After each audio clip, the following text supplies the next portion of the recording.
नमस्कार दोस्तों, मैं हूं संजय कथुरिया, प्रोफेसर बड़ा बिजनेस प्राइवेट लिमिटेड। और आज जिस कोर्स के बारे में आपको बताने वाला हूं वो एक पाथ ब्रेकिंग कोर्स है। उसका नाम है फंड रेजिंग।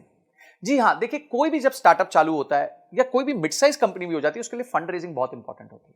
तो फंड रेजिंग जो होती है वो दो तरीके से हो सकती है। पहला, आप उधार ले सकते हैं। दूसरा, आप जो है कंपनी के शेयर्स बेच के शेयर्स के अगेंस्ट पैसे ले सकते हैं। तो आप कौन से तरीके से जाना चाहेंगे, ये आपको ध्यान रखना है। तो इस कोर्स में हमने बताया कि अगर आप शेयर्स बेच के पैसा रेज करना चाहते हैं तो किन किन चीजों का आपको ध्यान रखना है। उसके लिए आपको इन्वेस्टर्स के सामने पिच करना पड़ेगा। देखिए, उधारी में क्या होता है, उधारी तो बड़ी सिंपल है। आप गए, आपने प्रोजेक्शन दी, आपके पास कोई जमीन है, उस जमीन के वैल्यू के अगेंस्ट आपको लोन मिल जाएगा और आप धीरे धीरे उस लोन को चुका देंगे। पर जो निवेशक होता है, जो आपकी कंपनी में इक्विटी लेता है, वो आपके साथ पार्टिसिपेट करता है, आपके दुख सुख का साथी होता है।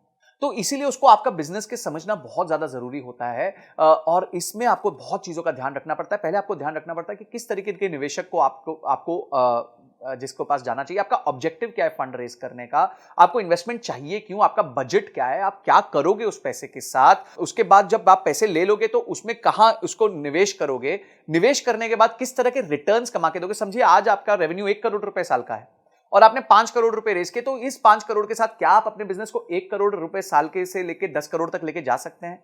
ये सारी चीजें आपको ध्यान रखनी पड़ेंगी, आपको अपने निवेशक को समझानी पड़ेगी, स्टोरी समझानी पड़ेगी कि क्यों आपका बिजनेस इतना अच्छा है। क्या क्या स्टेप्स होते हैं फंड रेजिंग में, बूटस्ट्रैपिंग क्या होती है, बिना फंड रेजिंग के कैसे बिजनेस चल सकता है, इन्वेस्टर्स को जब आप पिच करते हैं तो कैसे करते हैं, कैसे उसके उसके फ्रेमवर्क्स भी दिए हैं हमने, पिच स्टैंडर्ड पिच डेक्स भी दी हुई है कि कैसे पिच डेक बनानी चाहिए। उसके बाद आपके प्रोटोटाइप्स क्या होते हैं पिचिंग के, आपके टर्म शीट क्या होती है, ड्यू डिलिजेंस क्या होता है जब लोग आपके बिजनेस को आके समझते हैं। उसके बाद किस तरह का पेपर वर्क होता है, आपका शेयर होल्डर एग्रीमेंट क्या होता है, शेयर सब्सक्रिप्शन एग्रीमेंट क्या होता है, कंपनी की वैल्यू कैसे तय की जाती है कि भाई ये कंपनी 100 रुपए की है कि 200 रुपए की है।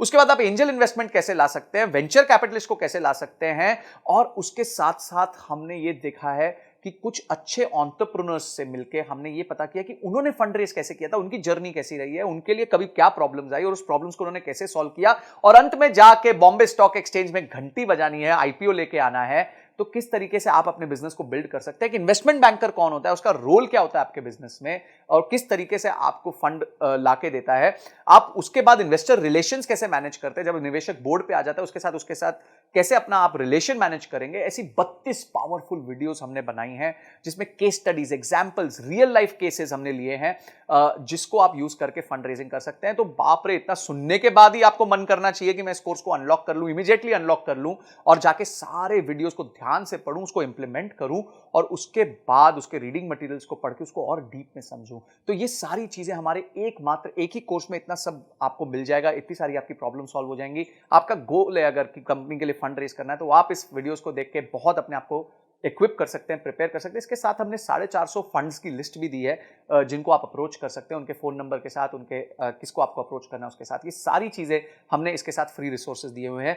तो इमीडिएटली जो है एक्शन लीजिए, क्योंकि एक्शन के बिना कोई परिवर्तन नहीं आएगा, कोई चेंज नहीं आएगा। तो आपने इस वीडियो को देखा, आपने इस कोर्स को अनलॉक किया और आपने ये तय किया कि इस कोर्स को देखने के बाद मैं फंड रेज में और ताकतवर हो जाऊंगा। इन सब के लिए आपका बहुत बहुत धन्यवाद।